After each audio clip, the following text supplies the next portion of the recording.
Bonjour, aujourd'hui nous allons nous intéresser à quelque chose d'un peu particulier, l'écharde de l'apôtre Paul. Beaucoup de choses ont été dites, écrites au sujet de l'écharde de l'apôtre Paul. On va essayer de répondre à cette question finalement.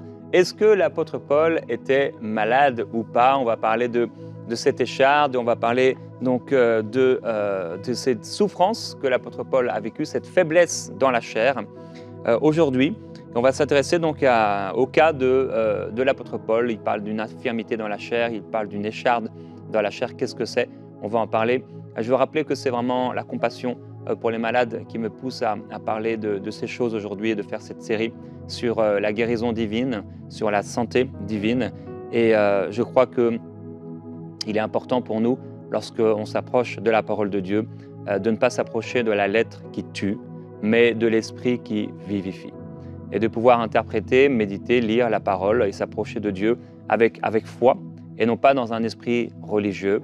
On ne peut pas tout comprendre de la parole de Dieu et c'est seulement lorsqu'on sera auprès de Dieu qu'on comprendra et qu'on connaîtra comme on a été connu. Jusqu'ici, on apprend avec le Seigneur, on est dans un apprentissage constant avec le Seigneur, mais ce qui est important, c'est de s'approcher et de découvrir le cœur du Seigneur Jésus-Christ pour nous. Alors on va aller dans 2 Corinthiens au chapitre 12 et voir ensemble ce passage particulier vraiment de l'apôtre Paul. Hier, j'ai oublié de vous proposer l'exercice du jour. Alors le voici. Je vous encourage donc à prendre le temps de chercher la première guérison donc individuelle dans chaque évangile. Donc prenez le temps quand vous le pourrez de chercher la première guérison donc dans Matthieu, dans Marc, dans Luc et dans Jean. Une petite étude biblique que je vous donne. Et je vous rappelle également que si le Seigneur Jésus-Christ vraiment vous touche de manière particulière, si par exemple vous êtes malade et que vous recevez votre guérison, témoignez donc à l'adresse emcitv.com/témoignage.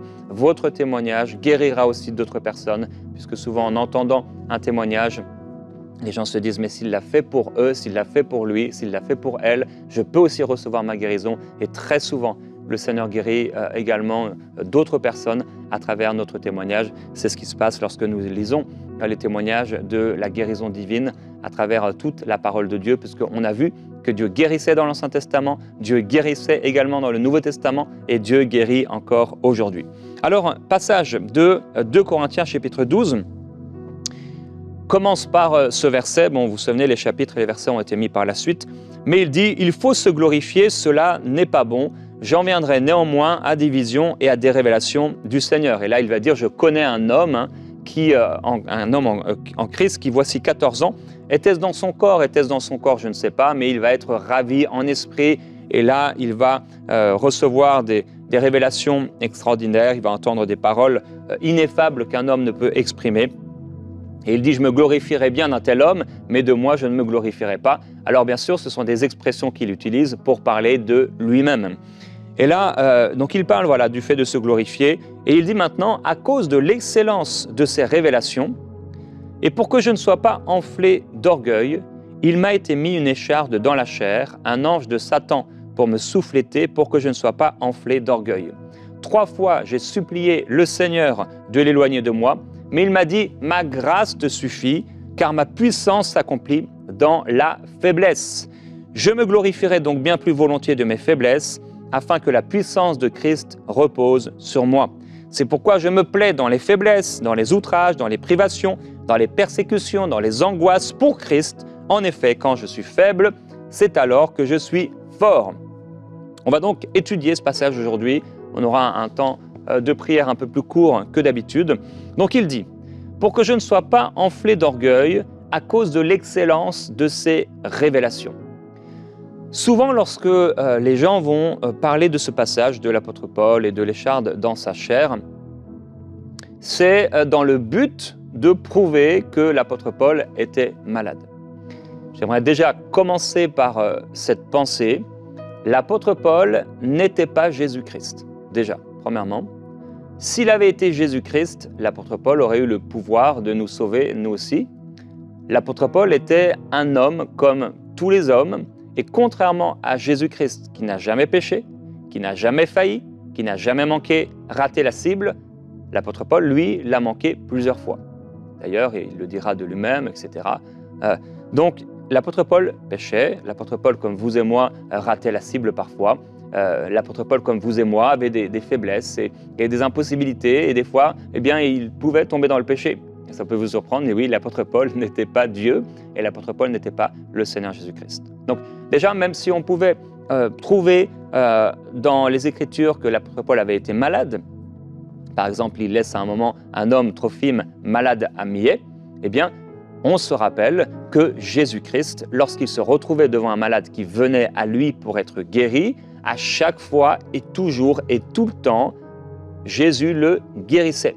Il n'y a aucun malade qui s'est approché du Seigneur Jésus-Christ, vous vous souvenez, on l'a vu hier, que le Seigneur Jésus a laissé de la sorte. Tous les malades qui venaient à Jésus avec foi recevaient leur guérison. Pas une seule fois, le Seigneur Jésus-Christ aurait dit à quelqu'un de garder une guérison ou d'obtenir une guérison qui lui viendrait du Seigneur Jésus-Christ, qui était la manifestation parfaite de la volonté parfaite de Dieu sur la terre. À aucun moment, le Seigneur Jésus-Christ a rendu l'un de ses disciples malade. À aucun moment, le Seigneur Jésus a laissé quelqu'un malade qui venait à lui pour lui donner une leçon, pour lui apprendre quelque chose. Maintenant, on peut rajouter par-dessus la parole de Dieu toutes sortes de choses, nos raisonnements, nos pensées, etc. Mais Dieu a été si clair concernant le problème de la maladie qu'on ne peut pas aller rajouter par-dessus ce qui n'a pas été fait et accompli par le Seigneur Jésus. Parfois, tout comme l'écharde de Paul, on va prendre le seul cas manifesté de la souveraineté de Dieu dans les évangiles concernant la guérison, Jésus qui se retrouve devant cette piscine et avec cet homme paralytique. Cet homme n'a rien demandé, mais Jésus va guérir cet homme et on peut voir très particulier d'ailleurs que cet homme finalement va aller voir les pharisiens, les ennemis du Seigneur Jésus-Christ. Et en tout cas, il y a beaucoup de leçons à tirer de ce passage, on en a parlé un peu hier, mais j'aimerais dire, et je l'ai rappelé hier, la souveraineté de Dieu n'est pas là pour expliquer ce que Dieu, ou pour montrer ce que Dieu ne fait pas, mais ce que Dieu fait. La souveraineté de Dieu est là pour montrer ce que Dieu fait. Voilà, bon, quelques bases que je voulais donner. Donc il dit à cause de l'excellence de ses révélations. Si on veut se comparer déjà à l'apôtre Paul, peut-être une autre chose qu'on peut dire, il a été ravi au troisième ciel, il a eu des visions, il a reçu des révélations, il a entendu des paroles ineffables. Si on veut se comparer à l'apôtre Paul, alors, concernant cette écharde dans la chair, on doit commencer par la base. Donc, avons-nous reçu des révélations parce que certains peuvent penser qu'ils ont l'écharde de l'apôtre Paul. Est-ce que tu as été ravi au troisième ciel? Est-ce que tu es dans un tel niveau spirituel que alors, à cause de l'orgueil, il t'aurait été donné une telle chose? Non. Certainement pas en tout cas. Donc il dit « Il m'a été mis une écharde dans la chair ». Alors il ne dit pas « Dieu m'a mis une écharde dans la chair », il ne dit pas qui, il dit « Il m'a été mis une écharde dans la chair ». Alors cette écharde dans la chair, est-ce que l'apôtre Paul avait un jour été ramasser, je ne sais pas, des framboises ou je ne sais quoi, et à un moment, il a eu une ronce dans sa peau, et finalement, il a vécu avec cette ronce dans sa peau, une épine qui lui faisait mal? Non. Ou est-ce qu'il a voulu offrir une rose à peut-être, je ne sais pas, quelqu'un, et il s'est pris une ronce, une épine? Non. Donc déjà, on peut comprendre très clairement, ici, il y a une allégorie. Donc une image que l'apôtre Paul nous donne. Il n'avait pas une épine dans sa chair. Mais c'était une allégorie et ce n'était pas une épine. Alors, une allégorie, c'est quoi? Ça consiste à exprimer une pensée sous une forme imagée afin de faire comprendre donc, quelque chose au sens littéral, donc un autre sens que celui qui est visé par le texte. Par exemple, à un moment, il dit « Vous êtes mes enfants et j'éprouve encore pour vous les douleurs de l'enfantement jusqu'à ce que Christ ait été formé en vous. » Est-ce que l'apôtre Paul était une femme? Non. Est-ce qu'il est tombé enceinte? Non. Est-ce qu'il a éprouvé les douleurs de l'enfantement comme une femme enceinte? Non. Ici, il utilise une allégorie, donc une image pour montrer ce qu'il avait vécu en esprit spirituellement dans la prière par rapport à le fait que Christ vraiment puisse être en eux et qu'il puisse grandir en Christ. Et comme il dit tout à l'heure, on l'a lu, je connais un homme qui, il y a 14 ans, et il parle de lui. Donc, il utilise ici des images. Il dit donc, un ange de Satan pour me souffléter. Qu'est-ce que ça veut dire, souffléter? Eh bien, ça veut dire frapper avec le poing. C'est vraiment ce que ça veut dire. Hein. Frapper avec le poing, donner une gifle à quelqu'un, maltraiter quelqu'un, traiter avec violence, avec des insultes, quelqu'un. Donc, non pour me rendre malade. il ne dit pas un ange de Satan pour me rendre malade. Il l'aurait clairement dit. Donc, et il dit « et m'empêcher de m'enorgueillir ». Là, on peut se poser la question, est-ce que le diable ne voudrait pas que l'apôtre Paul s'enorgueillisse? Au contraire, puisque l'orgueil, on sait que ça précède la chute. Là, l'apôtre Paul va dire « 3 fois j'ai prié le Seigneur de l'éloigner de moi, et il m'a dit « ma grâce te suffit, car ma puissance s'accomplit dans la faiblesse ». Dieu ne dit pas que sa puissance s'accomplit dans la maladie. Il dit « je me glorifierai donc bien plus volontiers de mes faiblesses ». Alors, si on parlait de maladie, comment l'apôtre Paul pourrait se glorifier de la maladie alors que Christ la chassait constamment et qu'il ne l'a jamais utilisée, comme je l'ai dit, pas une seule fois comme un instrument d'éducation ou de croissance. Et pas une seule fois, il n'a dit à quelqu'un non plus qui venait à lui pour recevoir la guérison, eh bien non, conserve cette maladie parce qu'en fait, Dieu est en train de t'apprendre quelque chose. Pas une seule fois. Nous ne pouvons accepter le fait que l'apôtre Paul était en train de dire « je me glorifie du fait d'être malade ». Non, puisque Christ est venu apporter la bonne nouvelle du royaume de Dieu et il chassait, il guérissait les malades. Il chassait la maladie du corps des gens parce qu'il refusait de voir les gens souffrir. C'est la bonne nouvelle du royaume de Dieu. On n'est pas là pour étudier la lettre qui tue, mais l'esprit qui donne la vie. Jésus-Christ est le bon berger. Il donne sa vie pour ses brebis pour qu'elles aient la vie et la vie en abondance. Il dit « afin que la puissance de Christ repose sur moi ». Et il va expliquer c'est quoi ces faiblesses. C'est pourquoi je me plais dans les faiblesses, dans les outrages, dans les calamités, dans les persécutions, dans les détresses. Ici, il n'y a pas une seule mention de la maladie. L'apôtre Paul ne se plaisait pas dans la maladie, parce que la maladie est une œuvre satanique. Je ne dis pas que chaque malade a un mauvais esprit, mais je dis que la maladie est le fruit des œuvres sataniques. Et donc, il dit que ces choses, faiblesse, outrage, calamité, persécution, détresse, et il précise « pour Christ ». Donc, il ne parle même pas des outrages qui ne seraient pas en rapport avec le fait de servir Christ, parce qu'on aurait servi Christ, ou des faiblesses parce que, voilà, on a fait quelque chose de mal, ou on a fait trop de sport, etc., et on s'est fait mal. Non, non, il dit « je me plais dans les faiblesses pour Christ », pas pour une autre raison. Car quand je suis faible, c'est alors que je suis faible, que je suis fort. Quand il dit « quand je suis faible, c'est alors que je suis fort », il ne parle pas du fait d'être faible parce qu'il aurait fait un marathon ou parce que, comme j'ai dit, il aurait fait du golf et il se serait blessé le dos. Non.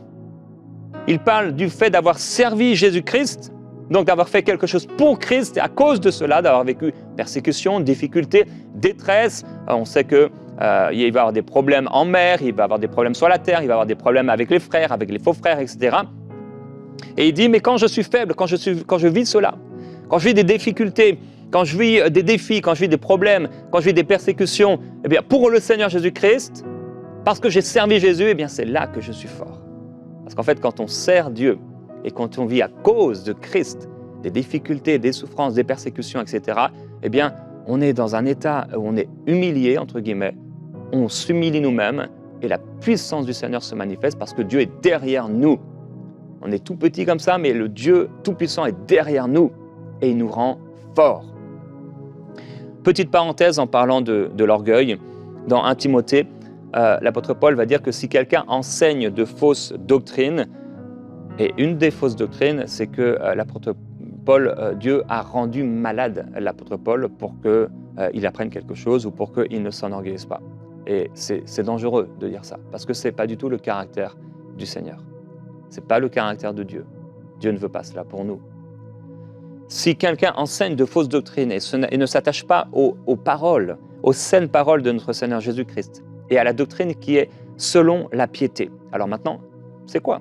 Qu'est-ce qu'enseignait? Quelles sont les paroles du Seigneur Jésus? Il dit « L'Esprit du Seigneur est sur moi parce qu'il m'a oint pour annoncer une bonne nouvelle aux pauvres, pour guérir ceux qui ont le cœur brisé, pour proclamer aux captifs la délivrance. » Donc c'est une libération, une guérison par rapport à l'âme, une guérison par rapport au corps également. et aux aveugles le recouvrement de la vue pour renvoyer libres les opprimés. Et encore, il dit, allez par tout le monde, allez annoncer l'évangile à toute la création. Voici les miracles qui accompagneront ceux qui auront cru. En mon nom, ils guériront, ils imposeront les mains aux malades et les malades seront guéris. Il dit encore ailleurs, guérissez les malades, purifiez les lépreux. Et donc il dit que si quelqu'un enseigne de fausses doctrines et ne s'attache pas aux saintes paroles du Seigneur Jésus, il est enflé d'orgueil. Il ne sait rien. Il a la maladie des questions oiseuses, des disputes de mots, d'où naissent l'envie, les querelles, les calomnies, les mauvais soupçons. Rappelez-vous, la lettre tue, mais l'esprit vivifie. Et certains, voilà, en voulant absolument aller dans des questions oiseuses, rentrent dans des disputes de mots, qui aiment les disputes des mots, ça amène beaucoup de choses qui sont pas bonnes. On ne peut pas construire une doctrine sur un passage comme celui de l'écharde de l'apôtre Paul et oublier les évangiles, les actes des apôtres et le reste des Écritures. Je termine juste là la parenthèse par rapport à ce passage de 1 Timothée. Concernant l'image de l'épine, de l'écharde ou des ronces, par exemple dans l'Ancien Testament, on peut voir qu'à aucun moment il n'est question de maladie directement, mais des ennemis et de persécutions par exemple. On peut voir dans Nombre, dans Josué, dans Samuel, dans Ézéchiel. On parle par exemple, il n'y aura donc plus contre la communauté d'Israël d'échardes douloureuses ou de ronces blessantes. Elle n'aura plus de voisins pleins de mépris pour elle. Donc là, on parle de ces voisins qui sont pour eux des voisins qui les persécutent, etc. Dans Nombre, un passage connu, si vous ne dépossédez pas les habitants du pays en votre faveur, ceux-là, donc les habitants que vous allez laisser, seront comme des épines dans vos yeux et des échardes dans vos flancs. Ils seront vos adversaires dans le pays que vous habiterez. Dans Josué également, ils deviendront pour vous des pièges et des filets. Ils seront des fouets à vos côtés et des épines dans vos yeux. Les épines parlent des ennemis, des persécuteurs. Alors certains prennent d'autres passages de l'apôtre Paul, se disent, bon, c'est pas seulement sur un passage, mais un autre, à un moment, il est écrit dans Galates au chapitre 6, au verset 11, l'apôtre Paul, il dit « Voyez avec quelles grosses lettres je vous ai écrit de ma propre main ». Certains en ont conclu que l'apôtre Paul, en fait, son problème, c'était une maladie des yeux, et c'est pourquoi il écrivait avec de très grandes lettres. Alors, il y a plusieurs possibilités. La première, c'est que, tout simplement, ce style d'écriture était celui de l'apôtre Paul. À un moment, il écrit « Cette salutation est de ma propre main, à moi, Paul, c'est ainsi que je signe toutes mes lettres, c'est là mon écriture. » Tout comme on peut voir l'écriture d'un médecin, et se dire « Ah, ça c'est le médecin », ou si je vois l'écriture d'Annabelle, et il a une écriture très particulière, eh bien je dis « Ah, ça, c'est Annabelle qui a écrit ». Il est possible que, tout simplement, c'est un style d'écriture qui était propre à l'apôtre Paul, et donc on ne pouvait pas l'imiter ou le copier. Deuxièmement, on peut imaginer, ok, Paul avait un problème de vue. Si Paul avait un problème de vue, je reviens à la question un peu de base, Paul était-il un deuxième Jésus ou était-il un demi-dieu? Non. Il était sujet aux mêmes difficultés et sa foi n'était pas rendue encore à celle de Dieu, à celle du Seigneur Jésus-Christ. Troisièmement, on peut penser que suite à de nombreux coups reçus, vous vous souvenez, il a été lapidé, il a été flagellé, etc., frappé de nombreuses fois, eh bien Paul aurait eu des problèmes aux yeux et cela l'empêchait d'écrire normalement. Si vous avez déjà vu une lapidation, j'en ai vu une en vidéo et ça m'a donné envie de vomir, c'était vraiment atroce et horrible. Eh bien, la personne elle est dans un état terrible. Donc des contusions partout, c'est terrible, c'est une catastrophe. Et quand l'apôtre Paul a été lapidé, lorsqu'il a été frappé de nombreuses fois, eh bien, ça ne devait ne pas être beau à voir. La persécution, c'est la seule promesse négative que le Seigneur Jésus-Christ nous a donnée. Il a dit que c'est par beaucoup de tribulations, de persécutions, qu'il nous faut entrer dans le royaume de Dieu. C'est la seule chose négative que le Seigneur nous ait donnée, entre guillemets, comme promesse. Donc, il est fort possible que donc, ce soit l'une de ces trois raisons. Deuxièmement, donc, on parle à un autre moment, l'apôtre Paul dans Galates au chapitre 4, au verset 13, il dit « Vous savez que ce fut à cause d'une infirmité de la chair », donc on a parlé de l'épine un peu plus tôt, donc de l'écharde dans la chair, maintenant on parle de l'infirmité dans la chair. « Vous savez que ce fut à cause d'une infirmité de la chair que je vous ai pour la première fois annoncé l'Évangile, et mis à l'épreuve par ma chair, vous n'avez témoigné ni mépris, ni dégoût, vous m'avez au contraire reçu comme un ange de Dieu, comme Jésus-Christ. Où donc est l'expression de votre bonheur? Parce que je vous atteste que si cela eût été possible, vous vous seriez arraché les yeux pour me les donner. » Alors, même si on voit un aveugle ou une personne qui a des problèmes de yeux, on ne peut pas s'arracher les yeux pour les lui donner parce qu'en fait, on va devenir deux aveugles finalement. Donc, on comprend bien sûr ici que, là encore, c'est une expression quand il parle du fait d'arracher ses yeux. Donc, il dit une infirmité de la chair. Alors, infirmité de la chair. En grec, c'est le premier mot asthénéia, et en fait qui parle d'une faiblesse du corps ou de l'esprit, et parfois, oui, la maladie. Il a été souvent utilisé comme la maladie. C'est pourquoi, par exemple, la version Sommer dit « Vous savez que ce fut à cause d'une maladie que je vous ai la première fois annoncé l'Évangile ». Pour moi, c'est évident que c'est une mauvaise traduction. La version Sommer a été un peu trop d'interprétation. Sur les 126 fois où on trouve le terme sarx, alors sarx, c'est quoi? Paul dit, ce fut à cause d'une infirmité, donc infirmité asthénaïa, donc ça veut dire une faiblesse dans le corps, ou ça peut comprendre l'esprit également, ça peut être parfois la maladie, une infirmité, donc une asthénaïa de la chair, en grec, de la sarx. La sarx, ça veut dire parfois donc la chair, c'est le plus souvent le cas, donc la chair, ça veut dire l'ensemble de l'homme, le corps ou parfois une créature vivante. On ne parle pas ici de son corps au sens littéral. Donc, il dit, on peut voir que, par exemple, le deuxième terme, vous me suivez? Infirmité de la chair, asthénéia, sarx. Le deuxième mot, donc chair, sarx, il est utilisé dans le Nouveau Testament 126 fois. À aucun moment, on ne trouve le terme chair, donc sarx, relié à la maladie. Ni par l'apôtre Paul, ni par Luc, ni par aucun écrivain du Nouveau Testament, on ne trouve relié ensemble asthénaïa, donc infirmité ou faiblesse, et sarx, chair, etc., en voulant parler d'une maladie. Le seul exemple d'utilisation dans le Nouveau Testament, on va retrouver ces deux mots collés, donc faiblesse de la chair, la même expression, les mêmes mots utilisés par l'apôtre Paul, c'est dans Romains, donc au chapitre 6. L'apôtre Paul est en train de parler du péché, de la justice, etc. Et il dit, je parle à la manière des hommes à cause de la faiblesse de votre chair, de même que vous avez livré vos membres comme esclaves à l'impureté et à l'iniquité, pour arriver à l'iniquité, ainsi maintenant livrez vos membres comme esclaves à la justice pour arriver à la sainteté. Ici, il ne parle pas de maladie quand il parle d'une faiblesse de la chair. Il parle de la chair en tant que chose non renouvelée par la parole de Dieu. On peut voir une utilisation de asthénéia à un autre moment. De même, l'Esprit nous aide dans nos asthénéia, dans nos faiblesses, le terme qu'il utilise en parlant de l'infirmité de la chair, le terme infirmité ici.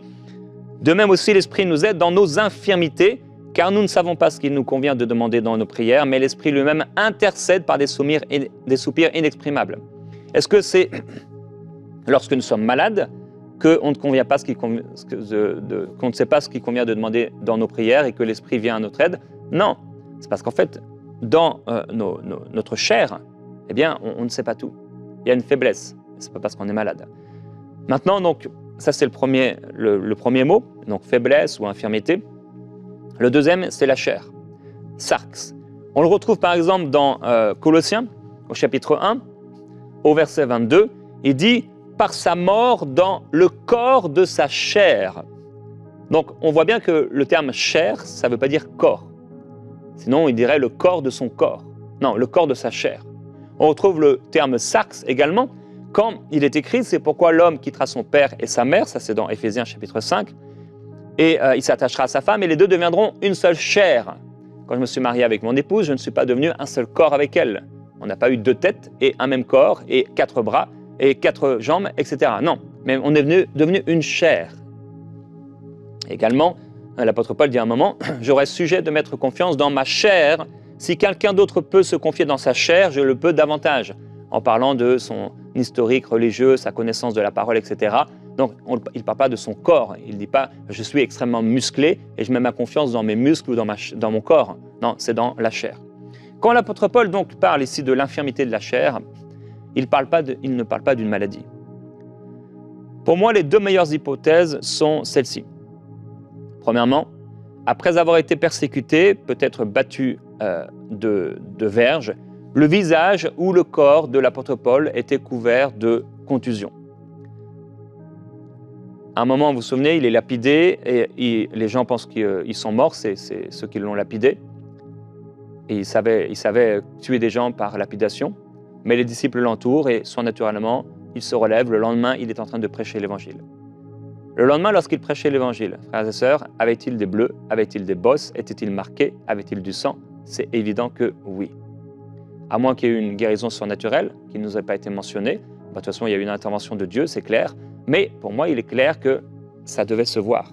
Comme je connais des personnes qui ont été persécutées à cause de Christ et ils portent les marques de Christ dans leur chair, dans le sens, si on les a frappés, si on leur a coupé la main, ils ont la main coupée.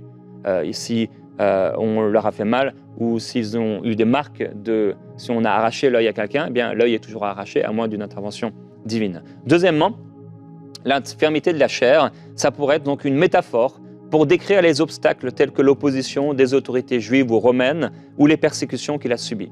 Dans ce cas, donc, l'infirmité de la chair pourrait être comprise comme un moyen de souligner sa dépendance envers Dieu et la nécessité de la grâce de Dieu dans sa vie pour accomplir son ministère. Il y aura encore beaucoup de choses à dire sur ces points-là.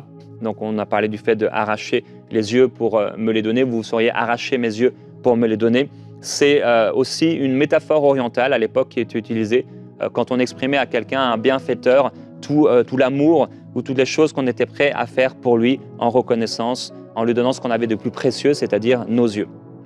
Alors, quand on veut absolument tout expliquer et qu'on veut absolument que Paul soit malade, on peut arriver à faire n'importe quoi. Par exemple, quand Saul est sur le chemin de Damas, donc celui qui va devenir Paul et que Jésus parle, certains théologiens disent qu'en fait, il a fait une crise d'épilepsie, c'est pourquoi il a été aveugle pendant 3 ans, et qu'à ce moment-là, il aurait pu se brûler la cornée ou développer des cataractes. Et ça veut dire que la guérison qu'il a reçue 3 jours plus tard n'aurait pas été complète. Certains disent même que cela a créé chez l'apôtre Paul une maladie chronique. Ils parlent de l'épreuve dans la chair. Ils disent que dans l'Antiquité, il était d'usage de cracher en présence d'un épileptique, etc. Et bref, on peut imaginer toutes sortes de choses, comme on a essayé d'expliquer pourquoi la mer s'est ouverte en deux. On a expliqué le déluge, on a essayé d'expliquer toutes sortes de choses. Quand on veut trop expliquer les choses avec notre tête, on arrive à des conclusions qui sont complètement erronées et qui sont tellement loin du surnaturel et du caractère de Dieu. Alors, l'apôtre Paul dit-il ce qu'était son épine dans la chair, et je termine sur cela. Quelqu'un a dit « Il est très évident de savoir ce qu'étaient les chardes de Paul dans la chair, si vous n'arrivez pas à ce passage avec une idée préconçue, car il l'énonce très clairement. Les chardes de Paul dans la chair étaient un messager de Satan. En d'autres termes, c'était un démon. Maintenant, je ne dis pas que Paul était possédé d'un démon, mais à la place, ce démon a été envoyé pour attiser les conflits contre Paul. Remarquez qu'au verset 10, il est dit qu'il prend maintenant plaisir aux insultes, aux épreuves, aux persécutions et aux troubles qu'il subit pour Christ. Pas une seule fois une infirmité physique ou une maladie n'est répertoriée. Voici donc, pour terminer, la faiblesse dans laquelle l'apôtre Paul fit le choix de se plaire, car il savait que Dieu transforme le mal en bien et que de la persécution peut sortir quelque chose de glorieux, frères et sœurs, tout comme d'un problème peut sortir un miracle et du problème d'un seul homme, la réponse au problème d'un grand nombre. Dans 2 Corinthiens au chapitre 11 et au verset 23 jusqu'au verset 30, l'apôtre Paul, il dit « Est-ce qu'ils sont serviteurs de Christ? Je le suis encore plus. Par les travaux, par les coups, par les emprisonnements, souvent en danger de mort. 5 fois j'ai reçu des Juifs, 40 coups moins 1. 3 fois j'ai été battu de verge, 1 fois j'ai été lapidé, 3 fois j'ai fait naufrage. J'ai passé un jour et une nuit dans l'abîme, j'ai été fréquemment en voyage, j'ai été en péril sur les fleuves, en péril de la part des brigands, en péril de la part de ceux de ma nation, en péril de la part des païens, en péril dans les villes, en péril dans les déserts, en péril sur la mer, en péril parmi les faux frères, etc., etc., en proie à la faim, à la soif, aux jeûnes multipliés, au froid, à la nudité. Et il dit « Qui est faible que je ne sois faible, qui vient à tomber que je ne brûle, s'il faut se glorifier, c'est de ma faiblesse que je me glorifierai. » Il vient de citer ici une vingtaine de choses dans lesquelles il est faible à cause de Christ. Pas une seule fois, il est mentionné la maladie. Je veux terminer en priant pour vous. Et il était important, dans cette émission un peu particulière où j'ai surtout enseigné, de pouvoir parler de ces choses parce que souvent, on va essayer de chercher le petit pépin pour expliquer que et nous faire croire que souvent peut-être avec des bonnes intentions. On ne veut pas condamner le malade et il ne faut jamais condamner le malade, mais ce n'est pas aider le malade de lui faire croire qu'il a reçu une écharde dans la chair, une maladie pour lui apprendre quelque chose. Jésus-Christ a donné sa vie et il a porté vos maladies et vos infirmités. Et je veux prier pour vous maintenant. Père, je veux te remercier pour ta grâce et pour ton amour. Et je prie pour toutes les personnes qui sont malades. Seigneur, tu ne condamnes aucune d'elles. Si certaines d'entre elles ont péché, ta parole dit que s'ils ont péché, Seigneur, s'ils sont repentants, cela leur est pardonné. Et je prie maintenant, merveilleux Jésus-Christ, alors qu'il n'y a pas de condamnation, mais que ton amour est tellement fort et tellement grand, que tu as porté nos souffrances, que tu as porté nos maladies, que tu as porté nos infirmités. Seigneur Jésus-Christ, je prie que tout mensonge tombe. Je prie que toute forteresse religieuse, satanique, tombe au nom de Jésus-Christ et soit ôtée, afin que mes frères et mes sœurs, mes bien-aimés, qui veulent être guéris et qui veulent recevoir la guérison, ne soient plus jamais troublés par ces pensées, par ces doctrines mensongères, qui n'ont rien à voir avec ton caractère et avec ton amour. Seigneur Jésus-Christ, si certains d'entre eux ont ouvert une porte à l'ennemi par le péché et à cause de cela sont tombés malades, ou qu'il y a un jugement sur quelqu'un, je prie, Père, pour cette personne, qu'elle puisse passer par la repentance et être guérie de cette maladie. Et au nom de Jésus-Christ, d'une manière générale, je prie pour vous maintenant que vous receviez votre guérison. Par la puissance du Seigneur Jésus-Christ, que Dieu intervienne maintenant sur vous, au nom de Jésus-Christ et dans votre corps. Seigneur, merci pour la guérison et merci pour ton amour merveilleux. Je te glorifie, Seigneur. Amen. Alors, on n'a pas pu aller au fond du sujet, mais quand même, je crois que vous pourrez réécouter, réétudier ces passages et que le Seigneur se glorifie dans votre vie. On va se retrouver à nouveau demain pour cette semaine donc de santé divine et de guérison. On se retrouve demain dans Prière Inspirée.